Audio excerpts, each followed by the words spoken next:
Hello everybody and welcome back to OMB Reviews. I am the critic who is a cynic. Hope you're doing well, and today I'll be doing a review of Ant-Man and the Wasp Quantumania, which I just got back from the theater going to see in a almost completely empty theater. I think there may have been, 7 to 10 of us in the entire movie theater itself, and that speaks volumes to me about, 1, the state of the Ant-Man franchise, 2, the state of the MCU, especially in comparison to what it had been, obviously, pre-COVID, and of course, people will probably try to use that as an excuse for saying, well, of course, people aren't ready to go back to the screens, but again, I think ultimately it has a lot to do with the fact that Marvel has really lost touch. If this is the direction that they are honestly thinking people want to actually go out and watch, I mean, I have no real knowledge of the comics version of what Kang the Conqueror is supposed to be, but if this is indeed what the representation of it is going to be portrayed as, at least in the films, goodness gracious, I can't see how anyone could possibly have interest in it, but I'll talk about that and a couple other things. Before going any further, though, please make sure you smash that like button, love that fire button if you're watching over on Odyssey, and smash the rumble button as well. Also, make sure that you are subscribed to the channel with the bell notification on. That way you know every time the video or live stream goes live on the channel. So as you can see right here, it's an American superhero film based on the Marvel comic characters of Scott Lang, Ant-Man, and Hope Pym. Wasp, that's right, Ant-Man and the Wasp getting equal billing here, and I would say that they kind of missed an opportunity because they probably should have put the daughter of Scott Lang in the film as well as being a major character in it, because she absolutely was a major character in the actual film itself, and it really was about them three, and then of course Kang himself having a pretty major role itself, and all this deals with the quantum realm. And I just realized when I was looking at the reviews for the film, which by the way have been just downright atrocious, at least coming from the critics. Now, trust me, believe me, critics are just stupid these days, but I do think it's interesting that a film that you would think that critics would probably be more akin to like, I mean, they tend to be very kind towards MCU films, they tend to be very kind towards these Disney behemoth films, you end up seeing this 49 score on Metacritic, 17 positive to 29 mixed to 8 negative. When you compare that to the other Ant-Man films, I mean, those films are scoring up in the upper 60s and close to 70 with almost no negative reviews. I think the only film that had a negative review was the first film, again, according to at least to Metacritic. And I know that people are following the Rotten Tomatoes numbers, but Rotten Tomatoes is complete garbage. Not that Metacritic is all that better, but I feel like it's just a little bit more transparent. But the film itself deals, of course, with the quantum realm. And so, in a way, what they decide to do with it is to say that, yes, the quantum realm is its own thing, its own entity, but it all stems back and all calls back to the multiverse. And obviously, this is the direction that they are trying to go in, because what it does is it allows them to bring back whoever the heck they want to bring, to be able to finally introduce characters that they've never been able to introduce. And also, it allows them to be able to just change things on a whim and say, oh, multiverse, quantum realm. And that's honestly what it feels like. The quantum realm should have been really its own character in a lot of ways. I mean, there's a lot of things you can do. Like, wait a minute, there's a world within the world. Like, you get so small that you're able to somehow exist within this quantum realm, and there's other people within this quantum realm, and there's all these stories and all these other things that you can kind of do with it. But in the end, it just feels like they just turned the quantum realm into almost a place just like anywhere else, but it just happens to be within the quantum realm, something called the quantum realm.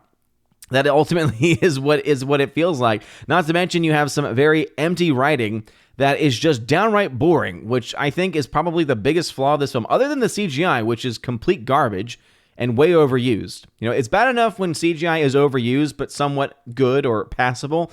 It's even worse when it's overused and it's just atrocious from almost the essential beginning of the movie going all the way through. But you add on top of that, again, as I was saying before about the critics, it wasn't until I was reading some of the critics that they mentioned that the film was only about 2 hours long. I mean, this film, a little over 2 hours, this film feels like it's 2.5. And it's not a good feeling. It feels longer than what it should, and when a movie feels longer than it should, it's got pacing problems, it's got writing issues, and you add on top of that the fact that the film is just so downright boring that it put me to sleep. It had Bill Murray in the film in a just throwaway character that's in the film, out the film, just like that. And I think you recognize very quickly that whatever magic Marvel used to have has now just it's been gone for a long time. Let's just be honest here. But you look at films like this, you look at films like Doctor Strange Multiverse of Madness, Thor Love and Thunder, Wakanda Forever, and you start to realize that these films have become so formulaic, but they've gotten to the point now where the formula has become so exposed that now it's not even like, a general, it's an okay movie, which used to be kind of like that standard of, hey, you have the really good films, like maybe a Captain America Winter Soldier type film. But then you also have, the Doctor Stranges, which are okay, right? The first Ant-Man, which was okay, not the greatest of movies, but they were fine. Now you've lost that baseline, right? Now the baseline, it seems, for the MCU films is just garbage. So it's like, are we now going to get excited whenever films are like okay and think that they're amazing when that baseline has now been reduced to that of garbage? I mean, that's honestly what it feels like it's going to be doing. Because again, another big part of it, and I don't know why he's getting as much praise as he is getting from the movie, but Jonathan Majors, I have no hate against Jonathan Majors here. I think that his acting is fine, but people are acting as if he's some kind of revolutionary actor and that his performance is somehow, this phenomenal feat. Now, granted, I think he's the most interesting part of the movie, and I think that his performance has a lot to do with that, but it does not come anywhere close to making up for the fact that Kang is just a boring character. And again, I'm saying this from the context of the film, not necessarily from the comic version, because when I look at Kang, and this really started all the way back with the Loki series, right, is that, he's a guy who has just become so good, and he's just so smart. He's a human who's just so smart at technology, and that's what makes him, powerful. That's not scary to me. That there's no stakes to that. And they try to build him up as being this really infamous, this really scary villain. And yeah, can he kill people and do a lot of really, crazy things and just do a lot of damage? Yes. But then all you're left with is, okay, but you kind of give us an explanation as to how he's able to do that. He's seen a lot of the timelines and he's gone through so many timelines. He's seen all the variations, etc. And it's like, yeah, but that's not an answer as to, okay, well, where did he get this tech? How did he develop this tech? Why does this tech only work on these things, right? He's vaporizing people at one point, and then when he gets to the main characters, all of a sudden the vaporization stops.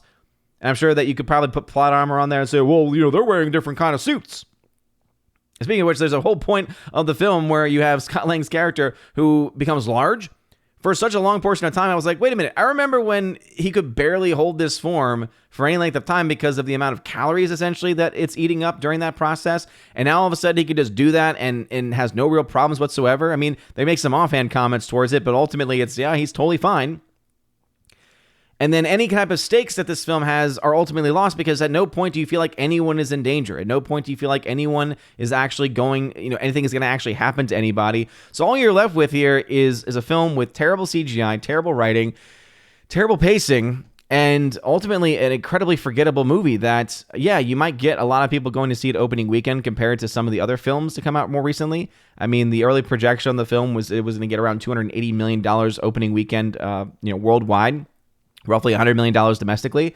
But my guess is that you're not just going to get bad word of mouth on this as you are getting from the critics, as I mentioned, right? Right now, the Metacritic score is at a 49, and you look at the reviews, 17 positive, mostly mixed reviews at best, and then 8 negative.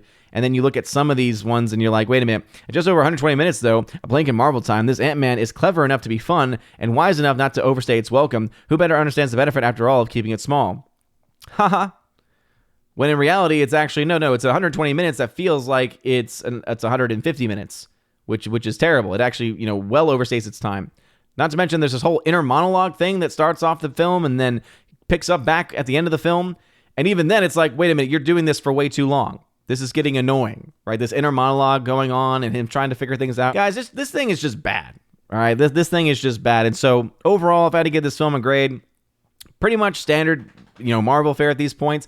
I'm going to actually say again, a film put me, just like pretty much all of the other Marvel films that have gotten recent releases, this thing put me to sleep pretty quickly. And gosh, the ending was just a hot mess of CGI fest garbage nonsense with a garbled story and just, again, plot convenience, plot contrivances, and of course, MCU elements all around as well. But that's like a minimum thing, to be perfectly honest, right? The whole MCU thing, like that's a problem, of course. That's a much broader problem in general because it's so forced and it's so obvious. But there are so many other bigger issues here from an objective standard, just, again, pacing, everything else. Yeah, this film's bad. I'm going to give it a D+. And I think the only reason why I'm going to give it a D+ is because, yeah, Jonathan Majors is fine as an actor, and some of the other actors in the film are fine. There's a couple of characters that I think, oh, that would have been a really cool backstory, or, oh, that would have been a really cool character to spend a little time with. Oh, we're just going to use them as comic relief? Oh, okay. Yeah, and typical Marvel stuff, right? Take the interesting people and use them as comedic fare. And as I was sitting in the end of the theater, waiting, in the end credits too, I couldn't help but think to myself, I was looking around the people who were also waiting, how little care they actually had. I remember back in the day, right, when you would wait for those end credits and you'd be like, I cannot wait to see it. And then people would be excited and then people would be saying like, yes. And like, oh yeah, the credits happened and the few people that were in there were silent. They were just stone silent, just looking at the screens and basically going, oh, okay. And at the very top of the screen, right, you know how typically it's like the so-and-so will return, it's going to be awesome, you can't wait for it. It says Kang will return. And I remember as soon as I saw that, I'm like, why should I care? Is this film supposed to have been the film that made me care about Kang showing up? Because I can tell you, I don't see why and how you could possibly compare this to what you already did with the Infinity Saga. It's really hard to kind of top that, at least with the current era of MCU and the people who are running the MCU at this point. Kevin Feige, you've clearly lost any sense of self, any sense of talent that you may have had, though you may have been borrowing it from other people when you, again, took over and very early on had some control in the Paramount days. But ultimately, yeah, not worth your time. Don't waste your time. Don't waste your money on this movie. And it wouldn't be surprising to me at all if this film ended up having a massive Friday to Saturday drop-off and an even bigger first week to second week drop-off, because I think people are generally just going to be like, I don't care. Why should I care about this movie? Anyway, what are your thoughts about this? Have you seen Ant-Man and the Wasp Quantumania? Mania. Did you care about it as little as I did? Let me know in the comment section down below. Like this video, smash the like button, like the fire button, honestly, smash the rumble button as well. You guys are all amazing and beautiful people. I will also say, I finally was able to use my movie pass tonight for the first time, and sure enough, I was able to buy myself a ticket. One of the things that I didn't know was, do you have to use it at an actual theater itself? Meaning, like, do you have to actually have them, swipe the card to have it charged? But no, sure enough, if you use something like Atom Tickets, you can actually buy the ticket online. So if you have like an Atom Tickets account or something like that, if you are in the AMC app though, I did notice that there were some issues there. One time I tried buying, the first time I tried buying a ticket there, it just kept coming up with an error message. Then I today was like, hey, I'm going to try it through Atom Tickets instead. Haven't used Atom Tickets in forever because I'm on the AMC A-list. And I was like, but I really want to try out to make sure this card works. And I just don't have a lot of time these days to check out some of the alternate theaters. Decided to do it. And hey, ended up working out. So thank you, MoviePass, for covering the cost of this garbage film. But let me know your thoughts in the comment section down below. You guys are all amazing and beautiful people. Hope you have a wonderful rest of your day. And as always, God bless. Shout out to the R.